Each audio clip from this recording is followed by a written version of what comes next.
It's 7 o'clock on a warm summer morning. A ship's arriving in New York. Its name is the Red Rose.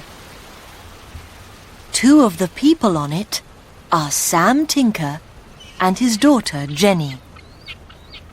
Sam and Jenny are English, but now they're starting a new life in America. "Look, Dad," says Jenny. "We're here! We're really here!" The Tinkers say goodbye to all their friends. Then they leave the Red Rose. There are lots of people, horses and carts beside the ship. Sam looks at them. "Yes, we're here," he thinks. "But now what? We haven't got any money." He stops a young man with a green coat. "Excuse me," he says. "I'm looking for a job." The man turns to his right. "Talk to Jack Crane," he answers. Jack Crane's a farmer. He has a long, thin face and only 3 fingers on his right hand. He listens to Sam's story. Then he takes off his hat. "Okay," he says. "You can both have jobs. I need a new man to work in the fields, and we want someone to help in the kitchen too. Isn't that right, Blue Sky?" There's an Indian girl on top of the cart. "Yes," she says, and smiles at Jenny.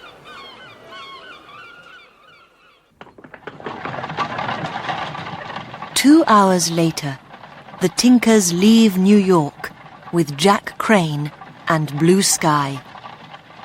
They're both very happy. "How far is it to your farm, Mr. Crane?" asks Sam. 80 kilometers, Jack Crane answers. They drive all afternoon. Jenny's sitting next to Sam. She's tired, but she doesn't want to sleep. "This is America," she thinks. "And now I'm American." After 6 hours, Jack Crane stops the cart. "Well, there it is," he says. Jenny stands up. It's evening now, and the sun's going down. In front of them, there are lots of beautiful yellow fields and a big farmhouse. Jenny looks to her left. "Where's that smoke coming from?" she asks. "That's the Indian village," answers Blue Sky. "My family lives there."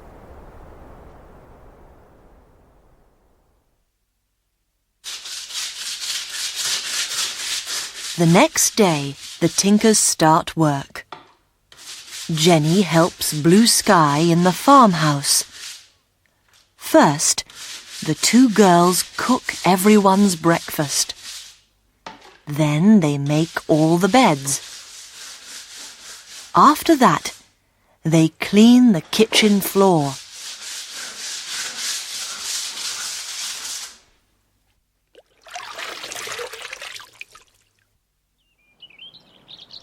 At the same time, Sam's working in the fields.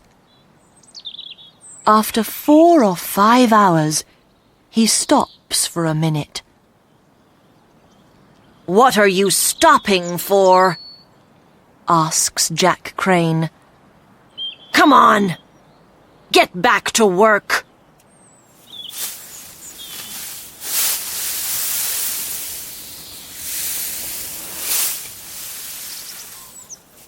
Sam and Jenny have only one free day every week. Sunday. It's Blue Sky's free day too. That's when she visits her family. One Sunday, Jenny goes with her. She makes a lot of new friends. She meets the village chief too, Silver Cloud. He has a beautiful wife and a young son. After that first visit, Jenny often goes to the village. She starts to learn some Indian words too. Jenny's always happy with her new Indian friends, but she's not happy on the farm. Sam's unhappy too. "I don't want to work here on Jack Crane's farm anymore," he says one evening. "I want to work on my farm, Tinker's farm." "I know, Dad," Jenny answers.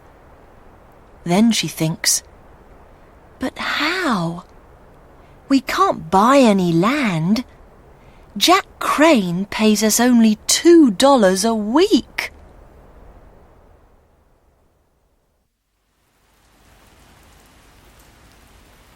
Four days later, Jenny and Blue Sky are making the beds.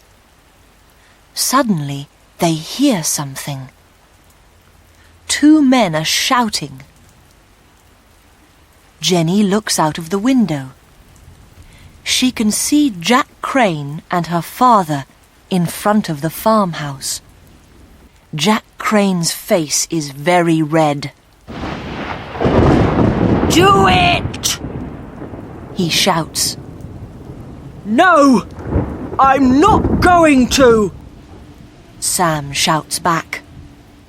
"It's Sunday, and I don't work on Sundays. You do it!" Jenny runs downstairs and out of the house. There's a strong wind, and it's raining. "What's happening?" she asks her father. "We're leaving in the morning," Sam answers. He's walking very fast. Jenny looks at him. "But how are we going to eat? We haven't got any money." Sam doesn't answer. His eyes are cold and hard. That evening, Jenny and Blue Sky go to the Indian village. "This is going to be my last visit," Jenny thinks.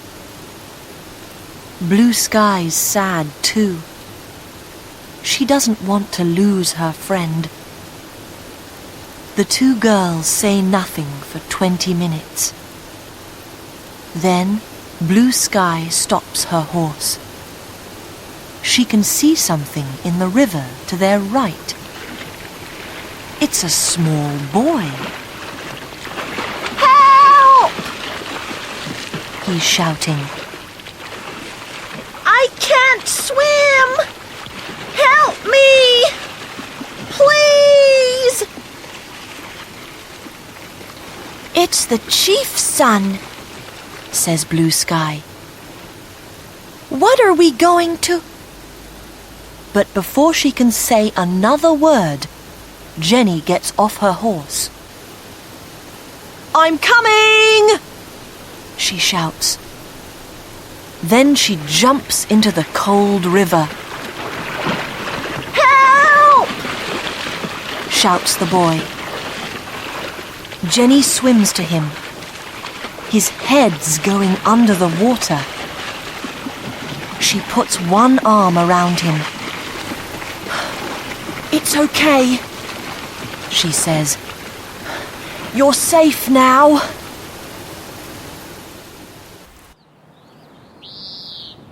Half an hour later, Jenny and Blue Sky arrive at the Indian village. The chief comes to meet them. "But I don't understand," he says to Blue Sky.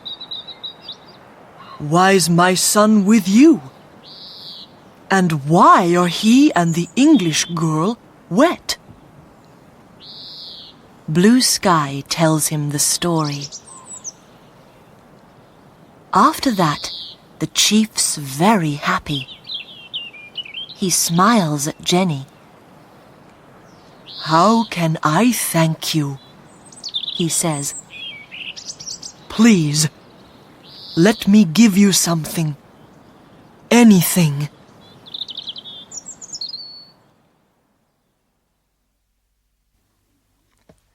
At 9 o'clock, Sam's putting some boots into a bag. "What's going to happen tomorrow?" he thinks. Suddenly, the door opens. It's Jenny.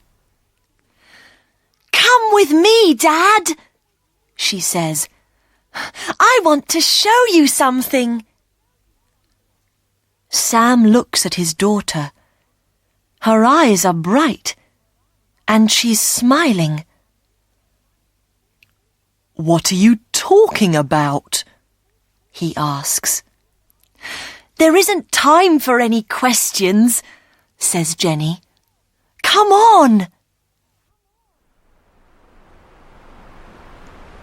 She takes her father to a hill.